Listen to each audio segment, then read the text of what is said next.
बहुजन समाज की हर खबर पाने के लिए सब्सक्राइब करें अम्बेडकर पीपल्स वॉइस और बेल आइकन दबाएं।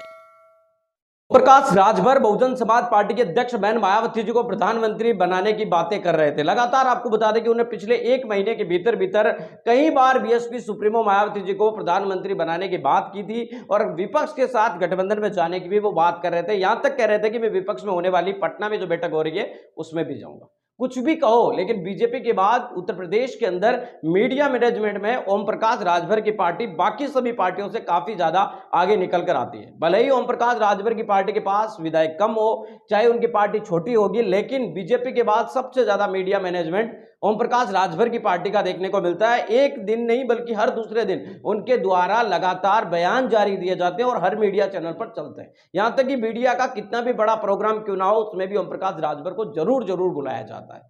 समाजवादी पार्टी, बहुजन समाज पार्टी ये मीडिया से दूरी रखते हैं और अखिलेश यादव अकेले ही इंटरव्यू देते हैं, बाकी कोई देता नहीं। और बीएसपी में तो BSP supremo Mayawati ji press conference करती है, इसके अलावा वो किसी से ना इंटरव्यू देती है, ना ही किसी तरीके से और बात करती है।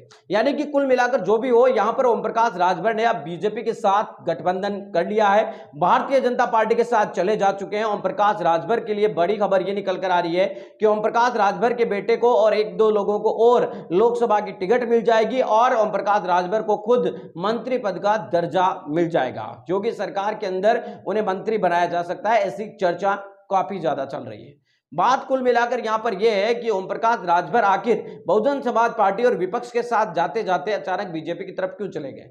इसके पीछे का कारण आपको बता दें कि ओम प्रकाश राजभर भी मान्यवर साहब कांशीराम जी की जो पाठशाला है उसी के शिष्य रहे हुए हैं और मान्यवर साहब कांशीराम जी हमेशा कहते थे कि सत्ता के पास ही वो चाबी है जो सब कुछ बदल सकती है। यही वजह है कि ओम प्रकाश राजभर इस बात को जानते हैं कि जहां मेरा फायदा होगा, चुनाव लड़ते समय अगर मेरे पास समाजवादी पार्टी के साथ जाने में फायदा हो रहा था और चुनाव लड़ने के बाद अब बीजेपी के साथ फायदा हो रहा है, तो वो आपको बता दें कि उस तरफ झुक गए। ओम प्रकाश राजभर इस बात को भी जानते हैं कि उनकी पार्टी इतनी छोटी है कि वो कभी सत्ता में इतनी जल्दी नहीं आ सकती। उसे सत्ता में अगर वो आती भी है तो बहुत लंबा समय लगेगा।